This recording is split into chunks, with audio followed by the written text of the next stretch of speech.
Security. I'm the head of the firm of Joshi Advocates. Thank you very much for joining me in this video on deportation or removal. In this video we will talk about what is deportation, what is removal, because they're not the same thing, what the Home Office does in order to pursue deportation or removal, and what the individual can do in response to the Home Office and strengthen their case.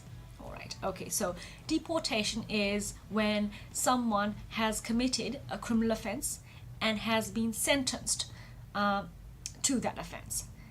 Only when someone has committed the criminal activity and has been sentenced accordingly, then the Home Office will look into deportation. However, removal, on the other hand, is for people who are illegal in the UK.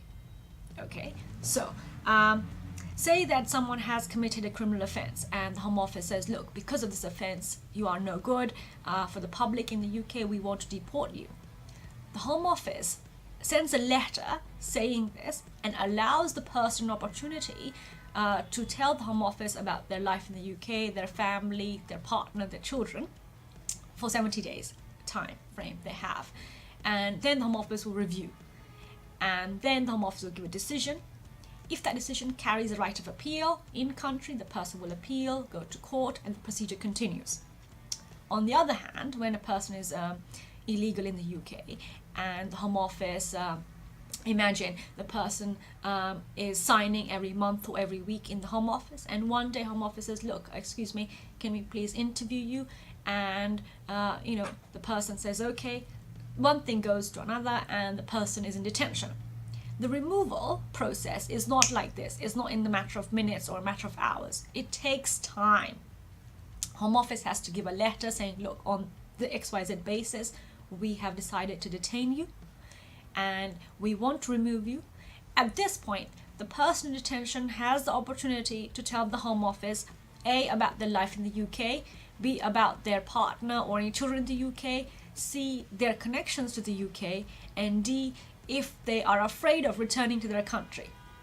The person can do that whilst that person is in detention, simply by writing a letter to this effect and passing it on to the detention office staff, who will then pass on to the caseworker, if that person has no lawyer.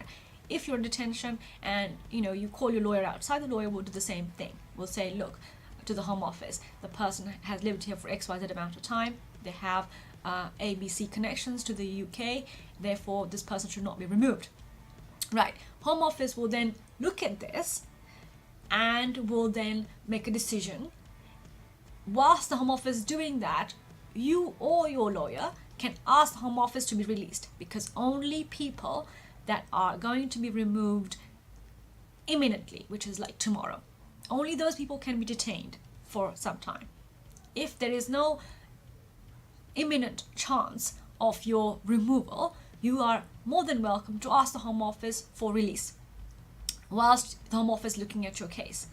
If the Home Office says no, all right, ask the court for a bail application and ask the court to release you on bail with conditions. Now, as you have noticed, there is a lot of procedure, a lot of paperwork to go through, and Home Office cannot follow this procedure, all this time, resources, money on everyone that is either illegal or is susceptible to deportation.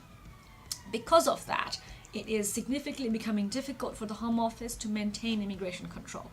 And that is why it isn't as easy as you think for someone to be removed from the UK. A, the procedure. B, the Home Office lack of resources. There aren't enough people, there isn't enough time in the day. And C, the money that the Home Office has to spend in detaining people, keeping them in the detention center, make sure they are being fed, and paying for their flights if the person says they want to leave the UK. Now, final thought I will leave you with is never sign anything that the Home Office tells you to sign without first getting legal advice. You call the number down below. Legal advice is free on the phone, so feel free to call, but please make sure, even the Home Office will tell you when they present you with a piece of paper to sign, the Home Office will say sign it, but you are welcome to take legal advice. So please take legal advice before signing everything that the Home Office presents to you. And last thought, the final thought is, remember, Home Office has to get a travel document from the embassy that is relevant to the person's nationality. And that again isn't easy. That again takes time, again causes delay. There's again more paperwork, again more procedure. So please note, it isn't as easy as you think for someone to be removed or deported. There's a lot of procedure in place and a lot of paperwork to go through to protect the person's human right and make sure the Home Office has done everything they're supposed to do, that they're legally required to do.